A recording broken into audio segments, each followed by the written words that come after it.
Présidé, bonjour. Le travail que nous avons l'honneur de vous présenter aujourd'hui porte sur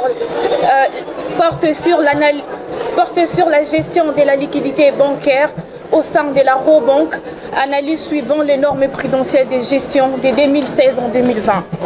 L'objectif fondamental poursuivi dans notre travail était de porter un jugement dans la liquidité immédiate de la Robank. Comme nous le savons tous, la liquidité est un élément important pour la viabilité et la solidité d'une banque et aussi dans les secteurs. Comme exemple, nous pouvons dire, lorsque un client se présente auprès d'une banque et n'a pas accès à ses ressources, cela peut engendrer une crise et aussi nuire à sa réputation. Partant de cette problématique, nous avons posé la question de savoir quels sont les mécanismes mis en place par la Robank pour gérer sa liquidité. Partant de cette question principale, nous avons posé deux questions spécifiques. La première question est de savoir quels sont les dispositifs mis en place par la Robank pour gérer sa liquidité et deuxièmement de savoir si ces dispositifs est efficace. Nous avons émis des hypothèses selon lesquelles il existe un dispositif au sein de la Robank et que ce dispositif est efficace car les ratios de liquidité de la Robank respectent les exigences conformes aux normes de la Banque centrale selon l'instruction 14, modification 7. Ainsi, pour vérifier nos hypothèses, nous avons adopté une approche méthodologique en deux étapes. La première étape nous a permis à nous documenter. Nous avons analysé en rapport aux données collectées au travers des apports sur les sites de la Robank. Deuxièmement, nous avons eu une discussion avec les agents de la Robank sur base d'un entretien qui nous a permis de faire notre analyse. Ces différentes informations ont été analysées et traitées sur base d'un logiciel pour voir comment cela évolue. Après analyse et observation, nous avons abouti que par rapport à l'évolution des ratios de liquidité, la Robank présente un ratio de liquidité largement supérieur au seuil établi par la Banque centrale qui est de 100%. En d'autres termes, cette banque veille toujours que ces dépôts reçus par ses clients soient toujours supérieurs au crédit accordé. À cet effet, il est important de noter que, faisant référence à l'étude faite par le FMI et les cabinets d'audit, il démontre que le secteur bancaire congolais est très liquide et que les postes caisse-banque représentent environ 70%. Bien que ce secteur soit liquide, mais ils ne peuvent pas utiliser ces ressources pour octroyer du crédit parce que ce crédit est en court terme. Et aussi, nous avons trouvé comme résultat qu'il existe bel et bien un dispositif au sein de la Robank et que ces dispositifs de liquidité, la Robank utilise deux ratios, le ratio de liquidité en monnaie étrangère et le ratio de liquidité en monnaie nationale. En conclusion, nous proposons dans le cadre de notre travail qu'il est important de maintenir un ratio de liquidité de 100%, mais que les banques doivent réellement faire une intermédiation financière, c'est-à-dire accorder davantage du crédit. Comme le dit, après analyse du FMI, notre ratio de banque congolais ne présente que moins de 10% du PIB, que le secteur bancaire congolais est encore fragile et que la Robank en fait partie. Ainsi, nous proposons que les futurs chercheurs pourront aller dans les mêmes angles que nous, en prenant aussi des aspects qui sont importants lors de l'analyse de la liquidité d'une banque et que de mettre aussi un accent sur les niveaux de capitalisation ainsi que de la solvabilité. Madame la présidente du jury, professeurs, membres du jury, distingués invités, je vous dis et je vous remercie.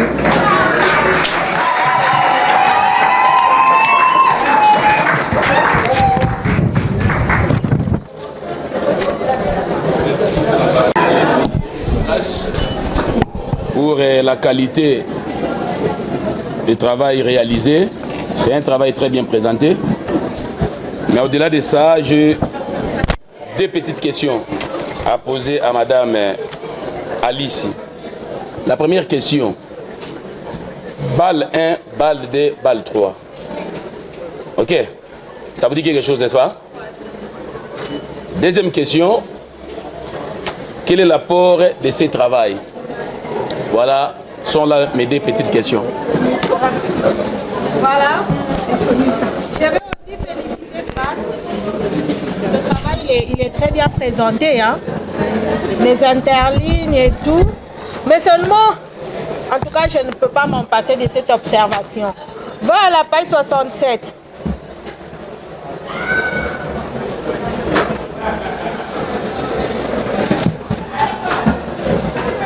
Page 67.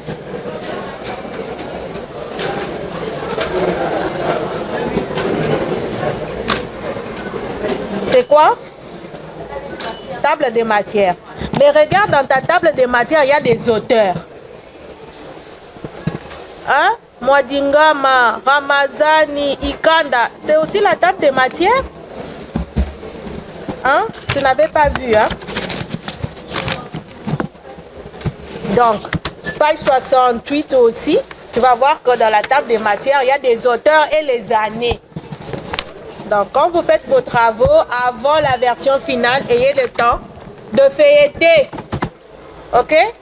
Pour enlever ce genre de choses. Parce que là, ça vient fragiliser la forme de ton travail. D'accord. Alors, ma première question, j'ai déjà eu la réponse parce que tu parlais, je voulais poser la question sur les dispositifs. J'ai eu cette réponse dans votre exposé, mais j'ai quand même vu que vous avez aussi fait utiliser la méthode qualitative. Oui, parce que moi je suis vraiment, j'aime aussi le quali. Hein. Moi dans ma tête, je fais la méthode mixte, qualitative et quantitative.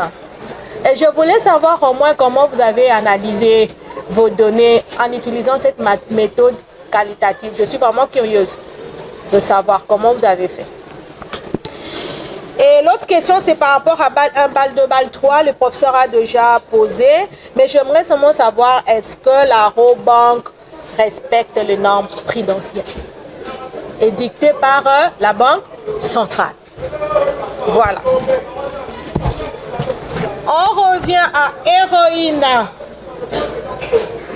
8 minutes. Parce qu'en réalité, on devait avoir les bilans ici, dans ce travail. Parce que c'est un travail qui porte sur la performance. Le premier aspect lié au contrôle de gestion, je peux te comprendre. Si tu fais les questionnaires, je peux te comprendre. Mais pas la performance. Parce qu'on ne peut pas quand même se fier à quelqu'un à qui on a remis un questionnaire pour lui dire les résultats et de combien il te donne. Non, tu es financier et tout ça. Comment agir pour moi dans ton travail? Parce que on devait avoir une section où tu parles sur la présentation des données. Tu fais même la synthèse des différents bilans. Alors je me dis en quoi il y a la performance dans ton travail. Très bien. Alors j'avais des questions à te poser, des petites questions. En même temps à l'amélioration, en même temps à la... En même temps quoi? Alors là, comment je me suis perdu. Alors tu dois un peu m'éclairer. Hein? Ce n'est pas une question, mais tu dois m'éclairer. Alors mes questions sont les suivantes. Première question. Entre les contrôles de gestion et la performance financière. Balle 1, balle 2, balle 3.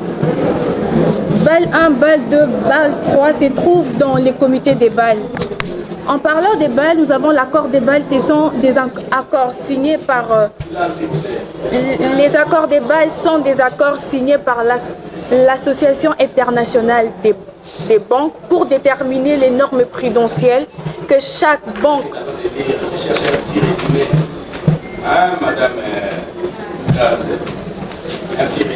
Les accords balle 1, balle 2, balle 3 se trouvent dans les comités des balles qui a pour objectif, il est signé pour déterminer les normes prudentielles que chaque banque doit respecter pour ne pas tomber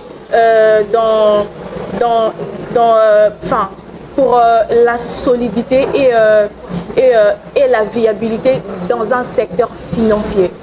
Est-ce que tu bégayes d'habitude? Oui. BAL 1, le BAL 1 était un ratio des coûts.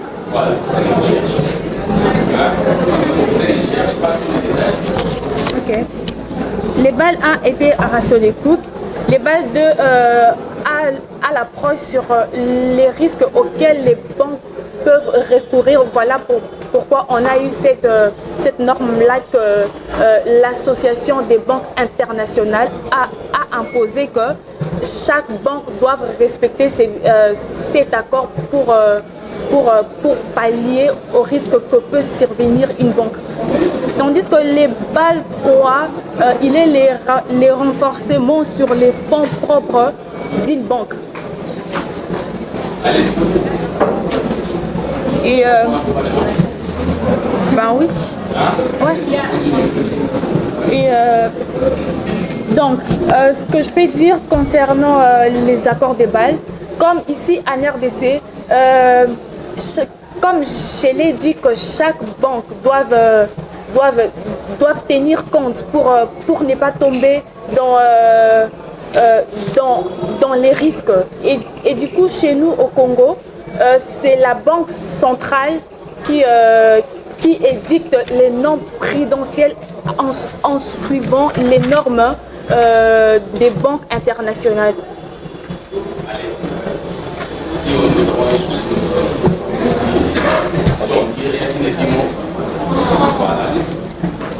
Bon, je pense comme... Ouais. J'ai pas fini votre question, monsieur le professeur. La deuxième question, vous m'avez posé de savoir... Vous nous avez posé de savoir c'est quoi notre rapport dans ce travail.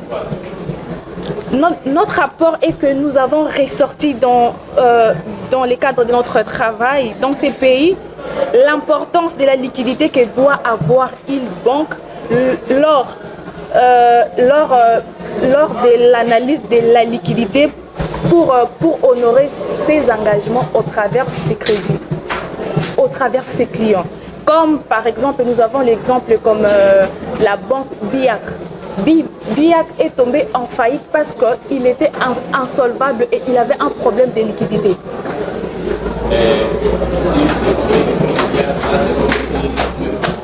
Non, monsieur le professeur.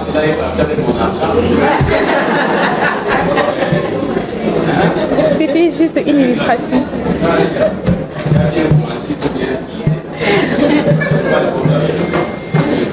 Bah, c'est tout comme vos questions. Ouais. Madame Mabika, professeur Mabika, vous nous avez demandé de savoir est-ce que la Robank respecte. Vous avez parlé de méthode qualitative et méthode quantitative. Ok. Comme je l'ai dit dans ma présentation, la méthode qualitative nous a permis à collecter les données. Je vous ramène dans... Depuis quand on collecte les données avec une méthode? Si on doit collecter avec la méthode, nous avons procédé par les entretiens. la méthode, c'est pour analyser. Ouais. Les techniques, c'est pour collecter. Ok. Maintenant, j'ai vu dans votre travail, vous avez utilisé la méthode qualitative. Sur la page 4. Je suis curieux de savoir comment vous avez fait des analyses en partant de cette méthode qualitative. Je vais retrouver la page. Nous avons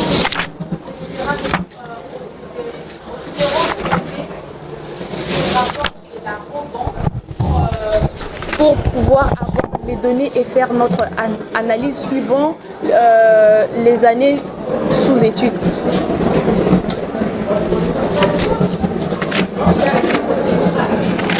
Ouais. Ok. Qui est différente de la procédure d'analyse. En ce qui concerne dans le CANI, on est en train de chercher le poids de la profondeur, peut-être les ajustements, la profondeur du chou. Et il y a une procédure à suivre en cas d'analyse qui n'est pas la même avec la procédure pour les analyses. Déceler comment vous avez analysé vos données de manière qualitative. Je n'ai pas vu. Hein? Parce qu'il ne faut pas choisir une méthode pour la choisir. Hein? On choisit une méthode parce que l'on sait que cette méthode nous permet de faire ça, ça, ça, en partant des objectifs et des questions même que nous avons. Vous avez bien fait les entretiens, oui. Avec la méthode qualitative, on peut faire un entretien qui peut être directif, semi-directif, non-directif, etc.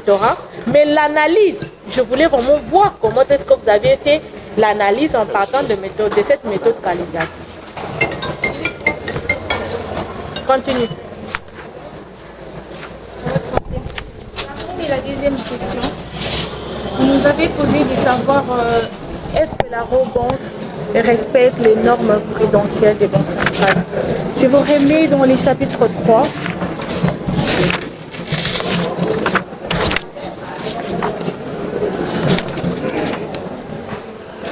Page 48, dans laquelle nous avons analysé les ratios de liquidité de la Robank. La Banque centrale exige aux banques de respecter un ratio de liquidité supérieur ou égal à 100% selon les normes exigées dans l'instruction 14, modification 7 de la Banque centrale. Au travers de nos observations, nous pouvons remarquer qu'en 2016, la liquidité globale est supérieure à 100%, donc elle est de 122,59%. En 2017, le ratio de liquidité globale est de 120%. Tout comme en 2020, le ratio de liquidité globale de la Robank est de 169%. En moyenne, nous retrouvons un ratio global de 144,84% et cela affirme que la Robank respecte les normes prudentielles concernant la liquidité suivant les normes prudentielles de la Banque centrale parce que ce ratio est largement supérieur à 100%.